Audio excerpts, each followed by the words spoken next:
Hi friends, welcome to Bangalore ಅಡಿಗೆ. ಇವತ್ತು ಬಂದು ನೋಡಿದ್ರೆ ನಾನು ಇವಾಗ ನಿಮಗೆ ದೀಪಾವಳಿ ಸ್ಪೆಷಲ್ಗೆ ಕರ್ಜಿಕಾಯಿ ಹೆಂಗೆ ಮಾಡೋದಂತ ಹೇಳಿ ತೋರಿಸ್ತಾ ಇದ್ದೀನಿ. ನಾನು ಅರ್ಧ ಕೆ ಜಿಯಷ್ಟು ಮೈದಾ ಹಿಟ್ಟು ತೊಗೊಂಡಿದ್ದೀನಿ.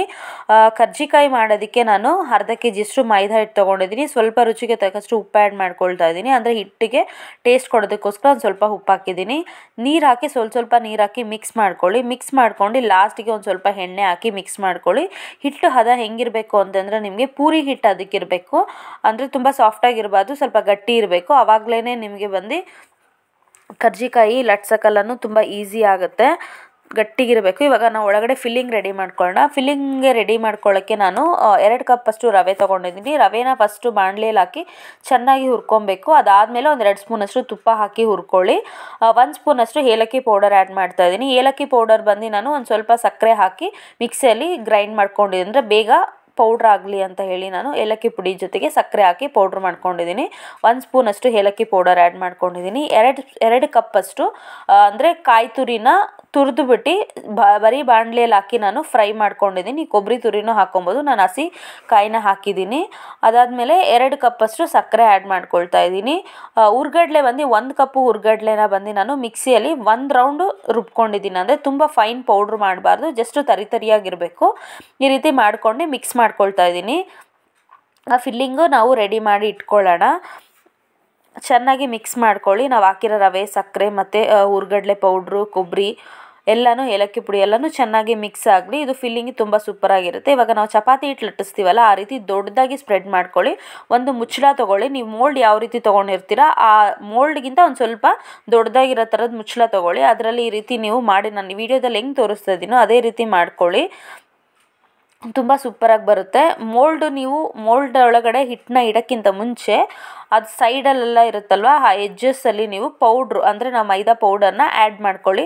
ಆ ಮೈದಾ ಪೌಡ್ರ್ ಹಾಕೋದ್ರಿಂದ ಏನಾಗುತ್ತೆ, ಈ ರೀತಿ ಪ್ರೆಸ್ ಮಾಡಿದಾಗ ನಿಮಗೆ ಅದು ಬಿಟ್ಕೊಳ್ಳಲ್ಲ. ಎಣ್ಣೆಲಿ ಹಾಕಿದ ತಕ್ಷಣ ಬಿಟ್ಕೊಂಡ್ಬಿಡುತ್ತೆ. ಅಂದರೆ ನಾವು ಒಳಗಡೆ ಹಾಕಿರೋ ಹೂರಣ ಎಲ್ಲನೂ ಆಚೆ ಬಂದುಬಿಡುತ್ತೆ. ಅದಕ್ಕೆ ನಾವು ಸೈಡಲ್ಲಿ ಮೈದಾ ಹಿಟ್ಟನ್ನ ಹಾಕ್ಕೊಂಡು ಅದಾದಮೇಲೆ ಪ್ರೆಸ್ ಮಾಡಬೇಕು. ಫುಲ್ ಈಕ್ವಲಾಗಿ ಪ್ರೆಸ್ ಮಾಡಿ.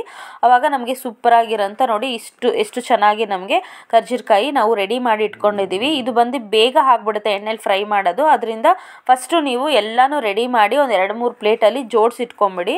ಅದಾದಮೇಲೆ ಎಣ್ಣೆ ಕಾಯಕ್ಕಿಟ್ಕೊಳ್ಳಿ. ಎಣ್ಣೆ ಕಾಯಕ್ಕಿಟ್ಕೊಂಡು ಎಣ್ಣೆ ಚೆನ್ನಾಗಿ ಕಾಯಬೇಕು. ಎಣ್ಣೆ ಕಾದ್ಮೇಲೆ ನಾವು ರೆಡಿ ಮಾಡಿ ಇಟ್ಕೊಂಡಿರೋಂಥ ಕರ್ಜಿಕಾಯಿನ ಎಲ್ಲನೂ ಒಂದೊಂದಾಗಿ ಆ್ಯಡ್ ಮಾಡ್ತಾ ಬರಬೇಕು.